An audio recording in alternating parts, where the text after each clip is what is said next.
हर हर महादेव, जय श्री राधे। आ गए अपने पार्टनर की करंट फीलिंग्स जानने। क्यों जानना चाहते हो उनकी फीलिंग्स जो आपको भाव नहीं दे रही? नो कांटेक्ट में तो आपको डाला हुआ है उन्होंने। दिन पर दिन उनसे मिलन की, उनसे बात करने की उम्मीदें आपकी क्षीण होती जा रही हैं। व्यक्ति ने इतना कष्ट दिया है आपको कि अगर कोई आम मामूली इंसान देता आप उसकी शक्ल ना देखो, लेकिन इस व्यक्ति के लिए तो दिल मानता ही नहीं। दिल है कि मानता नहीं। और आप आ जाते हो रीडिंग देखने, जानने के लिए व्यक्ति के मन में क्या चल रहा है। और मैं हूँ ही है इसलिए कि आपको बता सकूँ आपके पार्टनर आपके बारे में क्या सोच रहे हैं। करंट चैनल्ड इमोशंस आपके व्यक्ति के सोच भी रहे हैं या नहीं सोच रहे हैं, या आज आपके अरमानों का कत्ल और खून होने वाला है। देख लेती हूँ। ओके, आपको क्या करना है? रीडिंग को लाइक करना है। क्यों? क्योंकि आपको और मेरा एनर्जी एक्सचेंज होना ज़रूरी है, ताकि आपके लिए रीडिंग फलीभूत हो, मैनिफेस्ट हो। जो भी हम यहाँ पे होप करेंगे, जो भी हम यहाँ पे मैसेजेस डाउनलोड करेंगे। एंड ऑल्सो आपको इस वीडियो को एंड तक देखना है और कमेंट सेक्शन में लिख के बताना जिस बात से रेजोनेट किया हो। चलो, पहला चैनल मैसेज आपके पर्सन का क्या है चेक करके मैं आपको बताती हूँ। I can't forget my first love. या तो आप इनके पहले प्यार हो, या फिर ऐसा प्यार इन्होंने पहले कभी नहीं किया, यानी कि पहले कुछ फ्लिंग, कुछ फ्लर्टेशियस रिलेशनशिप्स, या फिर कुछ ऐसे रिलेशनशिप हो सकते हैं इनके जो कि इतने सीरियस नहीं थे, या अगर थे भी तो वो सामने वाले के लिए सीरियस थे, इनके लिए नहीं थे। Somewhere you are this persons first love, okay, जिसमें इन्होंने अपनी एनर्जीज को रियली इन्वेस्ट किया है। या मैं ये भी कह सकती हूँ कि आप इनकी ज़िंदगी में बाहर लेके आते हो। जब कोई व्यक्ति आपकी लाइफ में वैल्यू ऐड करता है वो आपका लव बन जाता है।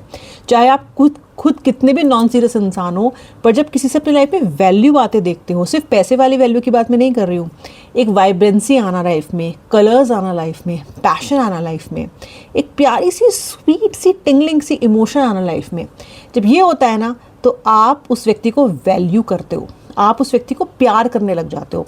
कहीं ना कहीं you have made this person fall in love with you. शायद ये शुरू में इतने सीरियस नहीं थे, लेकिन आप कहीं ना कहीं इनके पहले प्यार बन गए हो, या फिर ऐसी सेंसेशन इन्हें पहली बार हुई जैसे ये आपके साथ फील करते हैं। ये पहला इमोशन आ रहा है आपके व्यक्ति का। लेकिन आज की सिचुएशन क्या है? आज की ये नो कांटेक्ट की स्थिति में आपका व्यक्ति कह रहा है कि तुमसे बात करने में मुझे अनकंफर्टेबल महसूस हो रहा है। अब देखो कितना फ़र्क है उस भाव में और इस भाव में। क्यों हो रहा होगा ये अनकंफर्टेबल फील? क्योंकि आप दोनों के बीच में एक डिस्कॉर्ड है, आपके बीच में एक इस तरह का माहौल है जो कि बहुत ज़्यादा हैप्पी नहीं है। लड़ाई है, झगड़े हैं, मिसअंडरस्टैंडिंग्स हैं, मनमुटाव है, आपका पॉइंट ऑफ व्यू नहीं समझ रहे हैं, और इन सारी एनर्जीज़ के चलते ये व्यक्ति आपसे बात करने में ही अनकंफर्टेबल महसूस कर रहा है। मुझे लगता है आपका व्यक्ति बात करने में इसलिए अनकंफर्टेबल फील करता है क्योंकि आप जब उनसे बात करोगे ना, तो आप मुद्दे की बात करोगे, आपकी अदालत खोल के बैठ जाओगे और कहीं ना कहीं कन्फ्रंट भी इस इंसान को करोगे। इसने गलतियां भी ऐसी की हैं कि कन्फ्रंट किए बिना आप रह भी नहीं सकते। जब इस इंसान की शक्ल देखते हो ना आप, तो आपको सारी बातें याद आती है और आपका मन करता है कि मैं इन बातों को क्लियर करूं। कहीं ना कहीं आप क्लियर करे बिना इस रिलेशनशिप में आप आगे बढ़ना नहीं चाहते हो। 100 बातों की एक बात है, और सही भी है, ऐसा होना भी चाहिए। शायद आपको ये बहुत पहले कर देना चाहिए था, लेकिन प्रोक्रेस्टिनेट तो आपने भी इस कनेक्शन में बहुत किया है। मान लो अब इस बात को, गलतियाँ आपसे भी हुई हैं, चूके आप भी हो। इस व्यक्ति को पहले ही थोड़ा आर्म ट्विस्ट करके रखते तो ठीक रहता, लेकिन आपने इस व्यक्ति को बहुत लीवरेज दिया है, आपने इस पर्सन को बहुत छूट दी है, और आज ये व्यक्ति आप ही के सर पे बैठ के नाच रहा है। आज ये कह रहा है कि मुझे तुमसे बात करने में अनकंफर्टेबल महसूस हो रहा है। अनकंफर्टेबल, ऐसा आपका व्यक्ति कह रहा है, क्योंकि आपके साथ कन्फ्रंटेशन में आना नहीं चाहता, क्योंकि ये आपके साथ बातचीत करके सुलझाना नहीं चाहता। क्यों? क्योंकि बातचीत अगर करेगा ना, तो अपनी गलती भी तो सामने आएगी ना, अपनी गलती भी तो माननी पड़ेगी अगर बातचीत की तो, राइट? चलो आगे देखते हैं। फिर भी आपके लिए पैशनेट और सेंसुअस एनर्जी व्यक्ति फील करता है, फिर भी इंटीमेसी की एनर्जी व्यक्ति फील करता है। Okay, either this person to attracted towards your body, to attracted towards your aura. आपको देख के इसको it gets those lovey dovey emotions.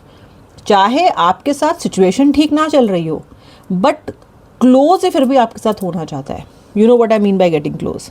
Intimacy चाहता है व्यक्ति फिर भी आपके साथ। ओके, यानी कि जो भी है इंटीमेट तो मेरे को होना है। Somewhere this person is feeling a very that physical connection और फिजिकल अट्रैक्शन आपकी तरफ अभी भी बहुत ज़्यादा है इस व्यक्ति का। वो फैंटेसाइज करता है आपको, आपके बारे में बहुत ज़्यादा सोचता है। So those energies I can still feel which are very much intact. अगर आपके दिमाग में ये चीज़ चलती रहती है कि क्या मेरा पर्सन अभी भी मुझे अट्रैक्टिव पाता है, डिज़ायरेबल पाता है, यस पाता है। माना कि वो कन्फ्रंटेशन में आना नहीं चाहता, माना कि वो आपके सवाल जवाब वाले और एटीट्यूड और पर्सनालिटी को भी हेट कर रहा है, लेकिन जो आपकी ओवरऑल पर्सनालिटी है, the physical look of you is still very desirable for this person. Next card है I am fed up with your complaining nature. कह रही थी ना मैं भी आपसे, आपके सवाल जवाब को इस व्यक्ति ने कंप्लेन बना लिया है आपकी, कि आप कंप्लेनिंग बहुत ज़्यादा हो। ओके, आपका सादापन, आपका खुलापन, आपका जो ये क्लैरिटी आप हमेशा रिश्ते में चाहते हो ना, कि कम्युनिकेट करके व्यक्ति को समझा लूँ, और आपको ये लगता भी था अब तक, सोचते भी आए हो, और ये सच भी है कि कम्युनिकेशन इज़ द की। कहते हैं ना कम्युनिकेशन इज़ द की, बातचीत करो, बातचीत से प्रॉब्लम सॉल्व होती है, ये वो। आपके केस में तो नहीं हुई। इनफैक्ट जब आपने इस व्यक्ति से बातचीत करने की कोशिश की है, उस वक्त आप भयंकर जज किए गए हो। I hate your complaining nature, I am fed up of you with your complaining nature. ये चाहते ही नहीं है कि आप मुंह खोलो, ये चाहते ही नहीं है कि आप इनसे कोई भी सवाल जवाब करो, आपसे किसी भी सवाल जवाब का हक ये व्यक्ति छीन लेना चाहता है। इनको आप बहुत नैगिंग लगने लग गए हो, हमेशा कुछ ना कुछ पूछते रहना, कभी कमिटमेंट के बारे में पूछते रहना, इनके वेयर अबाउट्स के बारे में पूछते रहना, मेरे रिश्ते का आगे क्या होगा, तुमने मेरे अपने बारे में आगे क्या सोचा है, and all that. Now all these valid question of yours, जो किसी भी इंसान के लिए एकदम सत्य वैलिड क्वेश्चंस हैं, वो आपका पार्टनर आपकी कंप्लेनिंग नेचर में काउंट कर रहा है। Is it right? No, but that is the truth of the moment. अभी यही चल रहा है। I am done with you. Look at the sheer arrogance of this person. मन आपके बारे में, फिजिकल होने के बारे में सोच रहा है, मन आपके बारे में पैशनेट फील कर रहा है, एंड जहाँ पे आपके इमोशनल ग्रीवियंसेस आ रहे हैं, जहाँ पे आप अपने इमोशनल चीज़ों को शेयर कर रहे हो, उनके बारे में क्लोजर चाहते हो, उनके बारे में कुछ सॉर्ट करना चाहते हो, वहाँ पे कह रहा है I am done with you. Hypocrisy at its peak, I would say. क्योंकि एक तरफ आप व्यक्ति से क्लोज होना चाहते हो, उसके पास आना चाहते हो, उसको छूना चाहते हो, इंटीमेसी चाहते हो, दूसरी तरफ आप उस व्यक्ति को इमोशनली बिल्कुल भी सपोर्ट करना नहीं चाहते हो। एंड द मोमेंट आप इनसे इमोशनली बात करना शुरू करते हो, कुछ इमोशंस को प्रकट करना या कुछ क्लोजर पाना या कुछ क्लैरिटी पाना चाहते हो, तो ये व्यक्ति कहता है I am done with you and you are very complaining. आप में से कुछ लोग इस चीज़ को बहुत समय से भोग रहे हो, जूझ रहे हो इस चीज़ से। एंड देन अगेन ये पर्सन क्या कह रहा है, we are made for each other. इस पर्सन को ये समझना होगा that you are not made for each other only for physical attraction and physical intimacy, you are made for each other also because you guys are soulmates. आपका व्यक्ति इस बात की गहराई को फिलहाल तो नहीं समझता, वो मुझे दिखाई दे रहा है, समझेगा लेकिन अभी तो मुझे नहीं समझता हुआ दिखाई दे रहा है। अभी इसके लिए फिजिकल इंटीमेसी सब कुछ सबसे ऊपर दिखाई दे रही है मुझे। I am waiting for your positive response. मुझे क्या लगता है ना कि आप शट हो गए हो।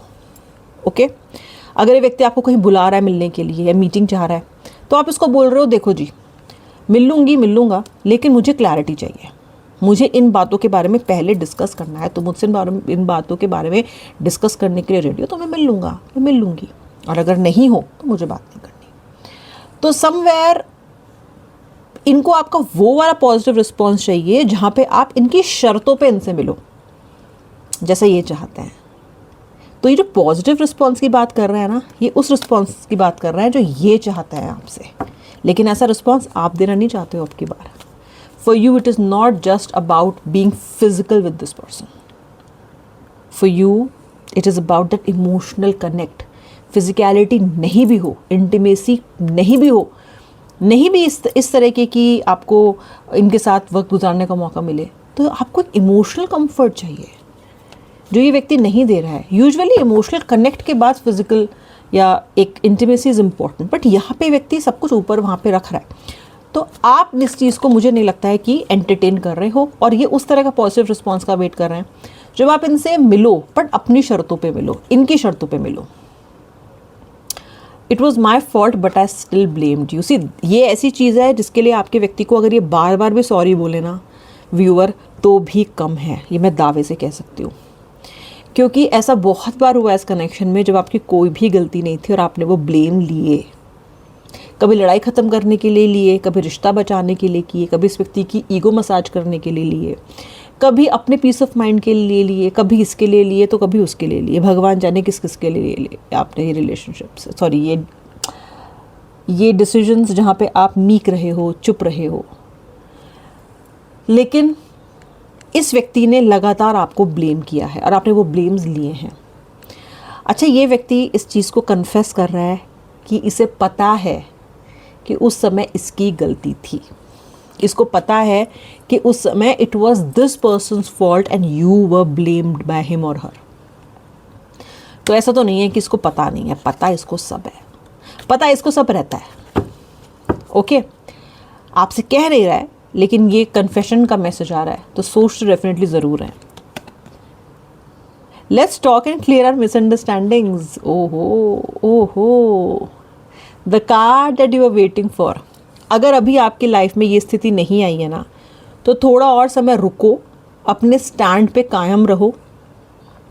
अगर फर्म हो, अगर व्यक्ति से ज़्यादा बातचीत नहीं कर रहे हो, अगर सही मोमेंट का वेट कर रहे हो, अगर आप चाहते हो कि पर्सन खुद आके आपसे बात करे, तो मैं आपको सजेस्ट करूँगी आप थोड़ा वेट करो।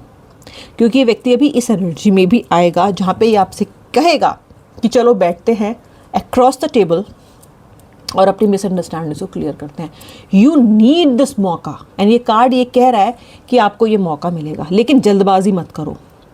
Let this, instead of you saying कि चलो बात करते हैं, मिसअंडरस्टैंडिंग क्लियर करते, जो बार बार बोले जा रहे हो, जिसको आपकी सज़ा बना दिया गया है, जिसको लिए आपको पनिश किया जा रहा है, जिसके लिए कहा जा रहा है कि आप नैगिंग हो, कंप्लेनिंग हो and all that, stop it, stop. अभी कुछ मत करो। Let this person come and talk to you and say this thing to you that let's clear the misunderstanding. तब आप एक प्रॉपर नेगोशिएशन इस व्यक्ति के साथ कर पाओगे।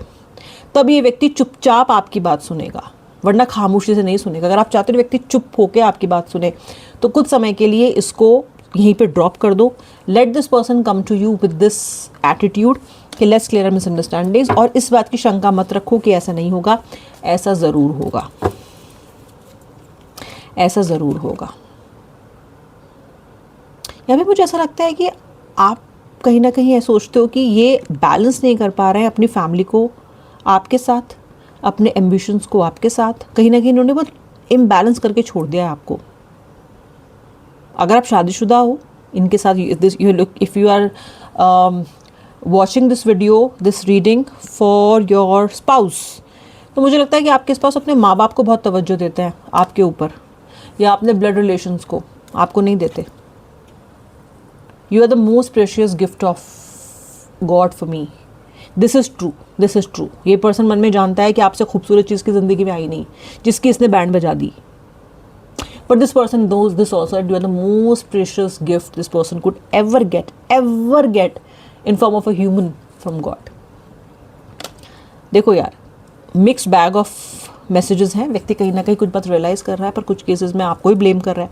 अभी भी मुझे थोड़ा नाराज़ लग रहा है, बट ये पर्सन ट्रैक पे आएगा। Just wait for some more time. ये उनकी करंट फीलिंग्स थी, मैसेजेस चैनल्ड। आई होप आपने वीडियो को लाइक कर दिया है। सब्सक्राइबर नहीं तो सब्सक्राइब कर लो, बेल आइकन दबा देना ताकि you get the notifications regularly. अब मैं मिलूंगी नेक्स्ट रीडिंग में, तब तक के लिए श्री राधे, हर हर महादेव।